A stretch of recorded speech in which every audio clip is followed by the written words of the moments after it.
Hello बच्चों, कैसे हो? उम्मीद करता हूँ बढ़िया होंगे। देखो, बार बार आपके पेपर में इस तरह के अंडर रूट के सवाल आते हैं और यहाँ पर बच्चे ना बहुत ज़्यादा घबरा जाते हैं। कहते हैं सर ये तो होगा ही नहीं। मैं बोलता हूँ बेटा होगा नहीं, ये बहुत ज़्यादा आसान है। कैसे करना है देखो। यहाँ पर 5 + 2√6 है। देखो, जब भी आपके क्वेश्चन में एग्जाम में आएगा तो यहाँ पर ज़्यादातर वो 2 ही देगा।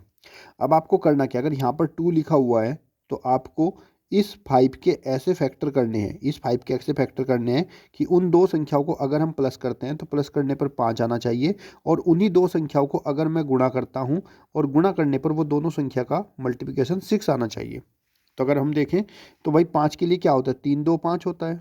3 2 कितना होता है, 5, और 3 के अगर 2 से गुणा करते हैं तो 3 दूनी आपका 6 होता है। अब आपके वो संख्या, इसका उत्तर कितना होगा, बहुत ही सिंपल तरीका है।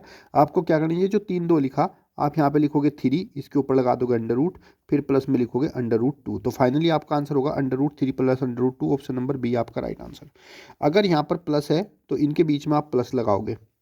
अब बात करते हैं माइनस के सवाल की। अगर माइनस में आएगा तो उसको कैसे करोगे। जैसे मान लीजिए ये वाला सवाल आपका √7 - 2√10, तो यहाँ पर भी रूल सेम ही रहेगा।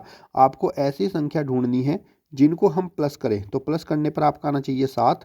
साथ ही उन्हीं संख्याओं की अगर मैं गुणा करता हूँ, उन्हीं संख्याओं की मैं गुणा करता हूँ तो गुणा करने पर मिलना चाहिए मुझे 10। अब जब मैंने इसको हल किया तो मैंने देखा भाई 5 और 2 कितने होते हैं, 7 होते हैं, और 5 की अगर 2 से गुणा करता हूँ, 5 दूनी आपका 10 होता है। अब आपका ये क्या होगा, यहाँ पर जो 5 है इसके लिए 5 लिखोगे और अंडर रूट लगा दोगे उसके ऊपर। बीच में कैसा साइन था, माइनस। अगर यहाँ माइनस है तो माइनस लिखोगे, और दूसरी संख्या थी -2, तो आपका उत्तर आ जाएगा -5 - 2। ऑप्शन नंबर डी आपका राइट आंसर। ऐसे ही आप बच्चे, समझ में आ गया आपको। अगर यहाँ पे प्लस है तो प्लस लेंगे और माइनस है तो माइनस। बहुत ही आसान क्वेश्चन होते हैं।